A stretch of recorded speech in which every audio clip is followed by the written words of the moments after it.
Hey, what's up guys, Chris here and welcome to another Critics Visuals tutorial. Let's take a look at what we're going to be creating today.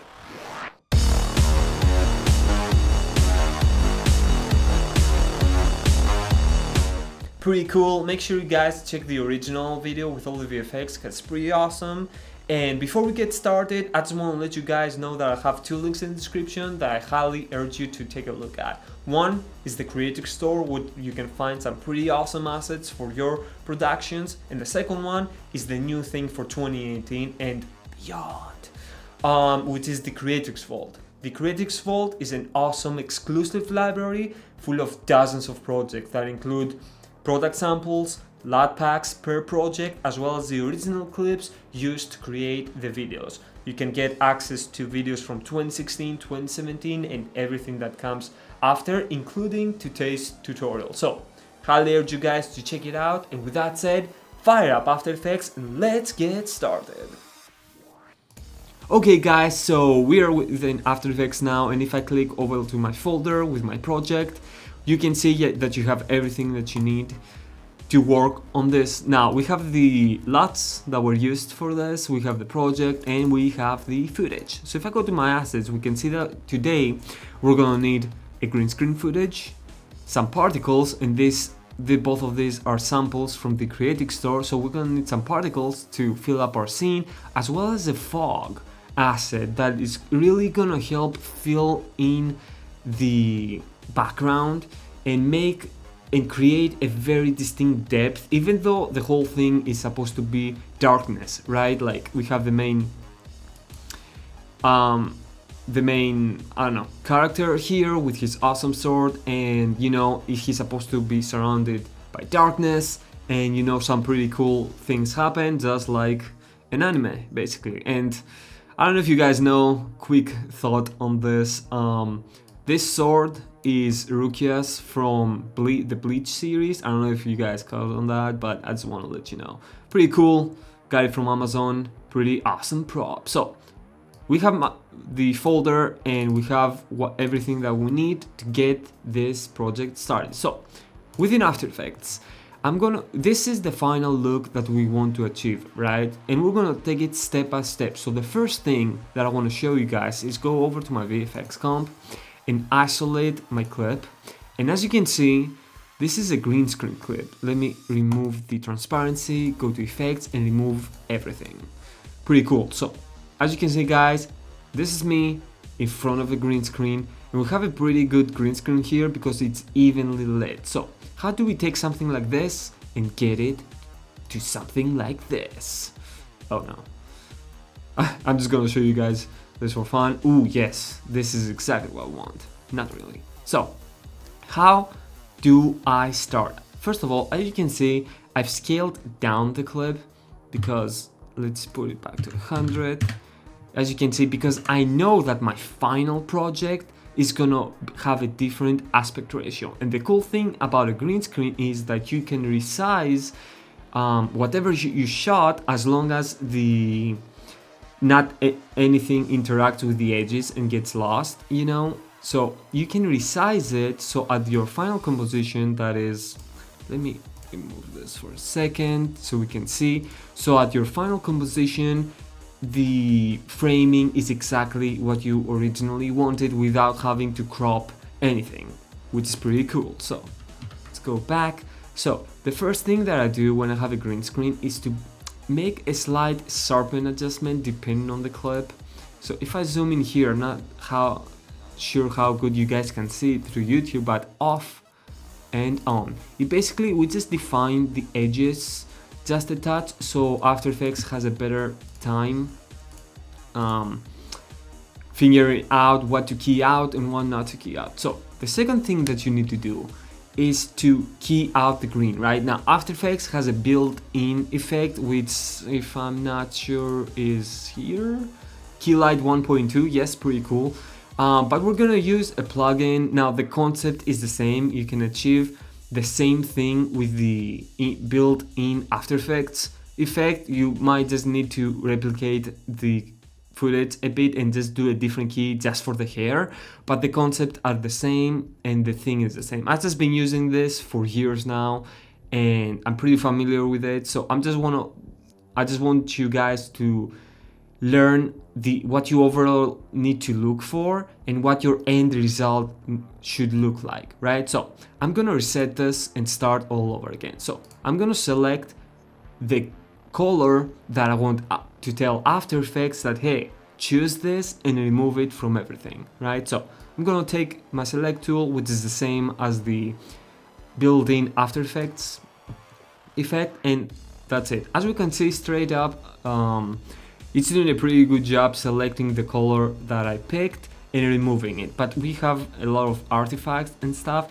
and this is where this plugin makes it extremely easy to grade. By the way, it's primed here from Red Giant. These guys are awesome and it's pretty cool. So I'm going to select clean background right now. I'm going to point, rectangle, and this creates a box as a selector, and I'm going to select all of this green stuff that I do not want. Pretty cool. There. Awesome. So as we can see, it's nearly perfect, and it's actually doing a pretty good job with the edges, even though they're very rough, as we can see, and the hair. So from now, I'm gonna try to smooth out the edge so it's not as rough, as well as remove the remaining green that the program basically lets in, because it's a darker green value compared to the actual green, because it's within the hair and stuff, and So here's what I'm gonna do. Before I do that, I'm gonna clean the foreground, just making sure that After Effects has not removed any slight green values that we had, which it looks pretty good. And what I'm gonna do is I'm gonna play with the defocus mate and the shrink matte. Jeez. Okay, so I'm gonna zoom in here, guys, and as you can see, I'm gonna try 5 to begin with, and as you can see, this just pulls in the edges basically. So Control Z to go back, Control Shift Z to go forwards. Big difference, and this makes a huge difference when you're trying to put a green screen footage that you have and incorporate it to an environment that it's not supposed to be, but we're gonna make it look like it because we're awesome at VFX, right? So another thing that I wanna do is go right here where it says Spill Killer. And what spill is when you're working with the green screen is this exact thing. It's green values that are different than your green screen, but depending on what you're shooting, your subject at the end ends up having some green, because if the whole environment was green and the light, some of the green rebounds from the light would end up on your character and he will look kind of greenish or whatever. For example, let's say that if the green screen that I had in the studio was extended, then it would be reflected from the sword, right? Because the sword is a reflective material because it's metal. So keep in mind that that's what spill is. So I'm gonna enable Spill Killer, change it to green, and just for fun make it 100%. So as we can see, if I turn it off and on, there's a huge difference. And as you can see, if you notice the hair here, the overall value does not seem green, but when I enable this, do you see? That's pretty cool. And if you do, I'm not sure if After Effects built-in here has this, but you can easily go to Effects, Color Correction, Hue and Saturation, go to let's just do this, go to the green channel and just turn everything down, and that should do the trick for you. And of course, if you have a blue screen, go to the blue and do the same. Another quick note, guys, when you know that you're going to use either green screen or blue screen, it's the rule that you do not use clothing or any props that have the same color or a range of that color, because then After Effects is going to key out that as well, and then you're being deep trouble. So don't do that. Make contrast colors when you use a screen and you'll be just fine. So next, I just desaturated the overall clip because it was too saturated for the overall darkness theme I was going for, and I used the hue and saturation again, as you can see, master -40, and we look pretty good. And the reason why I put the hue and saturation on the layer of the clip and not as an adjustment layer, it's because I only wanted to affect that set layer. Let's say I had a background with a cave scene, which has never happened before in this channel, and that background was, you know, low saturation already, and I just wanted to, or it had a different overall color, and I needed to color correct just the clip to match that background. I would put every effect on that clip and not as an adjustment layer, so I do not affect any of the background. So pretty cool. Also, I'm gonna put a curves adjustment, and this is a pretty straightforward curve. We basically turn the blacks into kind of like very dark gray, kind of take the mids down, and that basically kind of fakely increases our clip's dynamic range, if we can say that. So off, you can see the whites and the darks, and on. And I do this in the specific thing because I know that I'm going to be creating a darkness environment, which means a lot of dark, obviously, and I want to make sure that my final color grade will not have problems between my CGI background and my actual clip in terms of dynamic range. So pretty cool tip right here too, and that's it. If I turn my transparency off and on, we can see we have a pretty cool key, and we're ready to start creating our CGI background. So the first thing that I do when I finished with the key footage is to create a black solid. Very easy, layer, new, solid, click the black color, and you're good to go. And of course, put it behind your clip. Now, why do I do this? If I turn on transparency again, we can see now that After Effects knows that behind this layer, there's another layer and it's black. And sometimes when you use effects, very specific effects like blur or glow or other things, After Effects has a hard time because when you do not have something behind your clip and it's just a transparency, because it has nothing to put an effect on. So it will make weird things happen, like artifacts and weird stuff. And that's because there's nothing for After Effects to put the effect on. So by putting a black solid behind your keyed footage solves that problem. So next thing, I'm gonna open my fog sample, and as we can see, this is basically a 4K fog clip from an upcoming product in the Creative Store. Seamless plug right here. And as you can see, it's a pretty awesome clip. And what I did is I dropped it in behind the footage, right? Because we want it to be for the character to be in front and just stare at the abyss, let's say. And I just start playing with the position and see what fits the scene the most. As we can see here, it's kind of like overly foggy, if we can say that, where here it's overly dark and nothing really happens. So if I put it right where I had at the beginning, it fits very nicely, and if I zoom in, we can see that the character very nicely integrates with our scene. And even the hair, there's pretty good detail there, so I'm not worried about, you know, it seemed fake, basically. So the next thing that I did, and there was no reason now, sometimes if it's too dark or, you know, things are weird, you can press T in the opacity. And when you're working with smoke effects or fog effects, you can play with the opacity and turn it down to like 75 or whatever to really start making things fit together, because this is what After Effects is for. It's a compositing software, and you just take a bunch of things, put them into one, and make them look awesome. So the final thing that I have here is a sample from the Cinematic Particles pack, and if I isolate this just for a second, we can see we have a pretty cool cinematic particles that are small and awesome. And I just basically graded them with the free plugin from Video Copilot, make them cool and kind of pinkish, I guess, and then played with a fast blur because they were just too sharp for the overall scene. So I just put a very slight blur to make them fit in, and then a levels adjustment to kind of darken them, because again, we're working with a very dark scene. And that's it. And that is our VFX composition. And we're done. Now I'm gonna jump into our final composition here and see what we're working with. Come on. Awesome.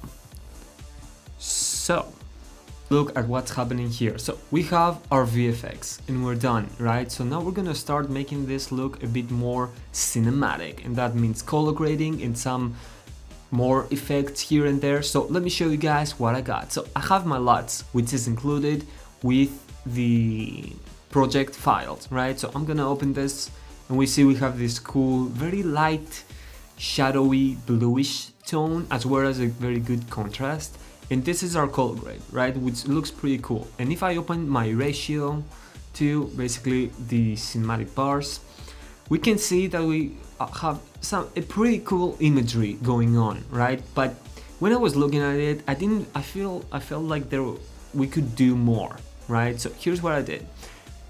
I always put a noise adjustment noise layer at the end of anything that I create, because it's very clinical, right? It looks very clean and kind of like fake without it. So by putting a noise adjustment, it fills in the gaps, and especially when you're working with green screen. And like I said, like in our VFX, we create the black solid so that everything has something before, and the noise effect is something that if there's nothing there, and if you toggle the switch, you have transparency, the noise does not work, because After Effects doesn't have anything to put the noise on, right? So I always use noise as a final kind of overall blending effect, and it really helps blend things and CGI elements together really well. So I just go to effects, let's see, noise and grain, add grain, it goes here, and these are my settings. You can play around with them, and depending on what you like, on what you don't, you can customize it to the way you look. So noise is one thing. The other thing that I did for this one, and I usually do it, but in this one and in general on my other videos that are either with a green screen or with a black screen, I usually do a vignette effect. You can see here. And if I open up my mask properties, you can see that we have an ellipse shape here, and that happens. Where is my tools? Okay, give me a second. Windows, Essential Graphics. Let's just press this one. No.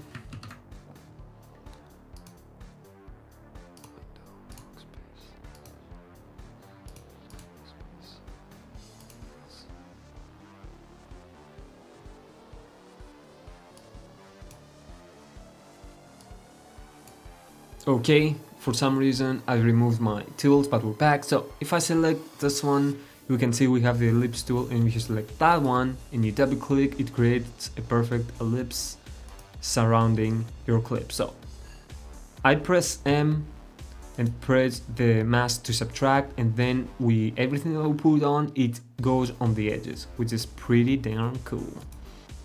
So everything we put goes at the edges. So I'll go to effects, color correction, and press curves. I'm just gonna delete this one because I already did it.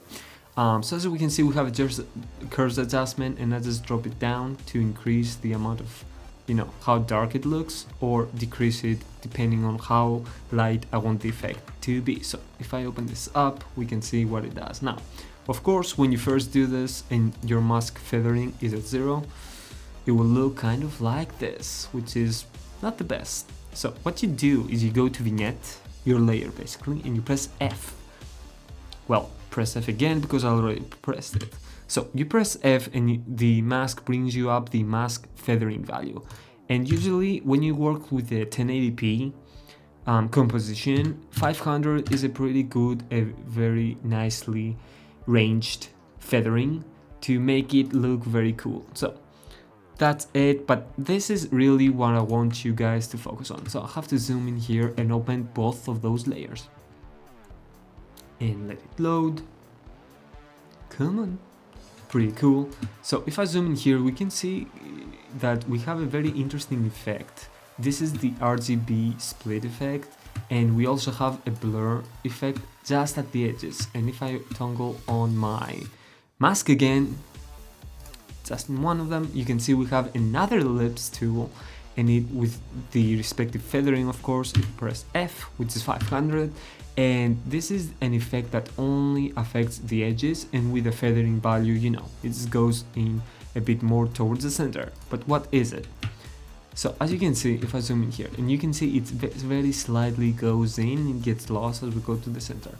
And I had this inspiration for this effect from watching a couple of tech demos from graphics from, I think it was Unity and Unreal. And when they had that tech demo, which it looked amazing with, you know, the graphics and everything, at the edges, they had this effect. It was the Rgb Spread / some type of blur effect, and I thought it looked really cool and really cinematic. So I was like, you know what, let's try it for this one. So here's what I did.